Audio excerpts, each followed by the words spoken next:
Property Management in San Francisco. Today we're talking about the Investor's Guide to the Rental Market in San Francisco.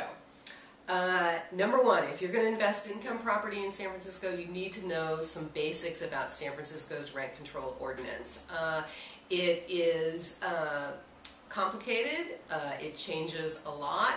It really restricts your right as an owner in terms of what you can do with your property.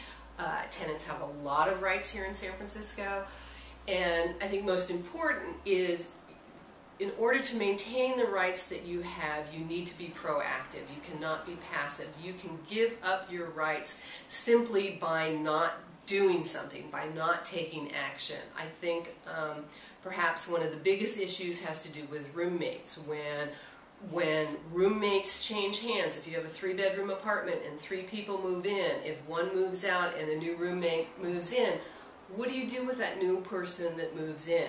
My advice is you do nothing. You do not acknowledge that person, you do not take a rent check from that person, you do not take an email from that person, a maintenance request from that person. That person is now an unauthorized subtenant, and you only deal with the original signers of the lease. That's probably the number one thing for a new landlord to know, is to be really, really careful about how you deal with roommate changes, because as soon as you acknowledge that new person, they're entitled to rights under the San Francisco rent control ordinance. So if your original 2 move out, you're stuck at the rent controlled rate with that new person that you've now recognized. So this has to do with the revolving door under rent control. When all the original tenants move out, you can raise the rent to market. So if you have 3 roommates that move in today and you don't acknowledge any of the roommate changes, when the last one moves out 3 or 4 years down the road,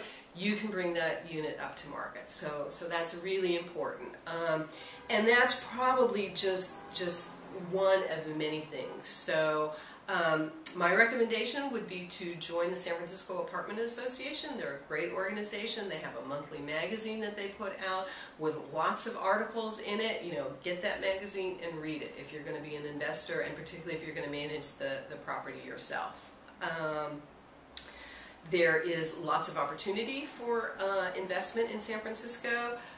Rent control creates a pent-up demand, and we have lots of jobs in Silicon Valley and San Francisco. The rental market here is really pretty active compared to other parts of the country, so I think there's lots of opportunity for investors in San Francisco, and many of my clients have done very, very well over the years. But you really do need to know what not to do in San Francisco. Then probably if you're looking to buy a piece of property now, you want to look at location, you want to look at amenities, you want walkability. Tenants like to be able to walk outside of their apartment and go get a cup of coffee or get a meal at a restaurant. And the other amenities that are always popular are parking. That's huge. Washer dryer in the unit, that's becoming more and more of an issue. People do not want to schlep their laundry down, 3 flights of stairs to the basement. So this is Stephanie Gordon at Gordon Property Management. We've been talking about Investor's Guide to the Rental Market in San Francisco.